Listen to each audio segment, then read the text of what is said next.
Bharat news 44. मानसिक आणि neurological आजारांवरील उपचारांसाठी नवी मुंबईतील मेडिकवर हॉस्पिटलमध्ये अत्याधुनिक ट्रान्सकॅनियल मॅग्नेटिक स्टिम्युलेशन लॅब सुरू करण्यात आली आहे.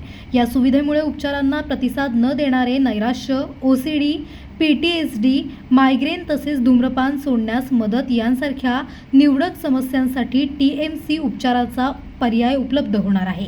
यासोबतच स्ट्रोकनंतरचे पुनर्वसन, बोलणे व भाषा सुधारण्यास मदत, नसांशी संबंधित वेदना, पार्किन्सन्स, फायब्रोमायल्जिया, टिनिटस यांसारख्या काही न्यूरोलॉजिकल समस्यांमध्येही निवडक रुग्णांसाठी TMSचा विचार केला जाऊ शकतो.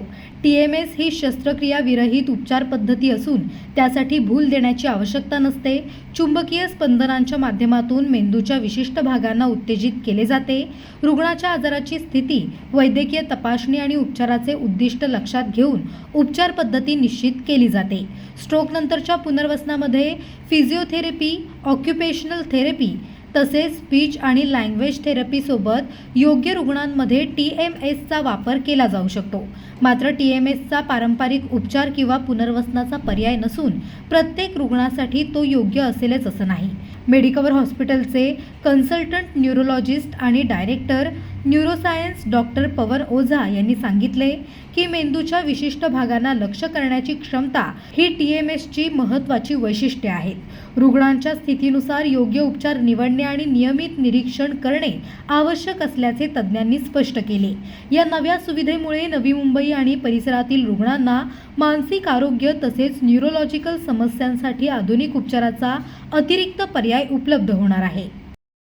आम्ही जे लॉन्च केले ते अत्याधुनिक लॅब आहे. त्याच्यामध्ये 100-150 हर्ट्ज पर्यंत फ्रिक्वेन्सीज आम्ही डिलिव्हर करतो. ब्रेनचे जे आहे काय ठरलेले भाग आहेत त्याच्यावरती आम्ही एक कॉईल ठेवतो आणि कम्प्युटराइज पद्धतीने ते ब्रेनची त्या भागाची प्रोग्रामिंग करतो. याला आम्ही TMS म्हणतो. हे नॉन इन्व्हेसिव्ह आहे. पेशंटला काय पेन होत नाही आणि जास्त काही साईड इफेक्ट पण नाही आहे. आणि त्याचे काही सेशन्स असतात. हे सेशन घेतले की पेशंटला चांगला फायदा होतो. 3 प्रकारचे पेशंट आहे ज्यांना हे TMSनी फायदा होऊ शकतो. फर्स्ट पॅटर्न आहे ते सायकोलॉजी वाले पेशंट्स ज्यांना डिप्रेशन आहे, सिव्हिअर डिप्रेशन किंवा anxiety, obsessive compulsive disorder, insomnia, panic असे पेशंट्सला जास्त फायदा होतो आणि USFDAने अप्रूव्ह केलेलं आहे आणि हे घेतले की चांगला फायदा होऊन जातो. दुसरं आहे जे न्यूरोलॉजिकल पेशंट आहे. न्यूरोलॉजिकल म्हणजे ज्यांना लकवा झालाय, ते एक साईड काम करत नाही किंवा बोलायला त्रास होतो, मेमरीचे डिस्टर्बन्सेस आहे, स्पीचचे डिस्टर्बन्सेस आहे, बॅलन्सिंगचा प्रॉब्लेम होतो, लकवेच्या नंतर बॅलन्सिंग जमत नाही, या पेशंटला TMS करून चांगला फायदा होतो. दुसरं आहे ते अल्झायमर डिझीज म्हणा किंवा पार्किन्सन्स डिझीज, या न्यूरो डिजनरेटिव्ह जे आजार आहे त्याच्यामध्ये पण त्याचे चांगले, अटॅक्सियामध्ये पण चांगला फायदा आहे. थर्ड जे पेशंट आहे यांना पेन आहे, फुल बॉडीची पेन, फायब्रोमायल्जिया म्हणा किंवा न्यूरोपॅथिक पेन म्हणा आणि किती तुम्ही मेडिसिन घ्या ते फायदा होत नाही, अशा पेशंटला आम्ही TMS ठरलेल्या ठिकाणी प्रोग्रामिंग करून त्याचा पेन कमी करू शकतो आणि लॉंग टर्म मध्ये पण बेनिफिट होतो. असे पेशंटला याच्या ट्रीटमेंटचा फायदा घ्यावा. ज्यांना मायनर जे पॅरालिसिस आहे त्याच्यामध्ये 2 प्रकारचे प्रॉब्लेम्स होऊ शकतो. एक जे रक्तवाहिनीमध्ये गुटल्या झाले की ब्लड पोचत नाही आणि दुसरे रक्तवाहिनी फुटून हेमरेज होऊन पॅरालिसिस होतो. हे बाहेरून असं पेशंट सेम सारखा दिसते, एकसारखाच दिसते दोन्ही, पण स्कॅनिंग केल्यानंतर समजते आपल्याला की बाबा याला क्लॉटिंग आहे की हेमरेज आहे आणि दोन्हीमध्ये TMSची फायदा आहे.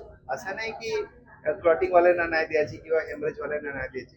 दोन्हींना फिजिओथेरपी, स्पीच थेरपी करा, बॅलन्सिंग ट्रेनिंग करा, याच्याबरोबर TMS पण घ्या, चांगला फायदा होतो. लक्षणे स्ट्रोकचे लक्षण, स्ट्रोकचे जे लक्षण आहे ते नॉर्मली आम्ही एक निमोनिक म्हणतो, बी फास्ट. बी म्हणजे बॉडीचे बॅलन्स निघून गेला सडनली. आई म्हणजे डोळ्याची दृष्टी कमी झाली, एक डोळ्याची किंवा दोन्ही डोळ्यांनी, एक साईडला दिसत नाही व्यवस्थित. F म्हणजे फेस म्हणजे फेस वाकडा झाला. A आर्म, दोन्ही हात असं वर ठेवलं की एक हात खाली जातो किंवा उचलता येत नाही. तर हे आणि स्पीच म्हणजे बोलायला त्रास होतो किंवा बोलले त्यांना समजत नाही. हे सगळे आहे ना, ते झालं तर तुम्ही बी फास्ट म्हणजे टाइमनी तुम्ही हॉस्पिटल जायचे आणि लगेच ट्रीटमेंट घ्या. लवकर आले की लवकर फायदा होतो, उशिरा आले की उशिराने फायदा होईल. खर्च किती येतो? जे स्ट्रोकचे पॅरालिसिसचे ट्रीटमेंटची खर्च की TMSची एक सेशन आहे ना ते अंदाजे 5,000 to 6,000 पर्यंत आहे आणि त्याच्या 6 to 30 सेशन्स पर्यंत असा घ्यायला लागते. आतापर्यंत किती पेशंट आपण म्हणजे त्याच्यावरती उपचार केले, पेशंटवरती उपचार केले? ऑलरेडी मला वाटते की दर महिन्याला मिनिमम 100 पेशंट्स असतात. सो एक वर्षामध्ये 1000 पेशंट केले असेल. पण आता आम्ही काय केले, टेक्नॉलॉजी अपग्रेड केली. म्हणजे जे मॅक्सिमम जे फ्रिक्वेन्सी आहे, आता असं कोणी पेशंट नाही की ज्यांना फायदा नाही होईल. आता फ्रिक्वेन्सी प्रोग्रामिंग केली की कुठेतरी होणारच आहे. तर ते अपग्रेडेड जे टेक्नॉलॉजी आहे वर्ल्ड मध्ये नंबर 1 ते आम्ही आणले.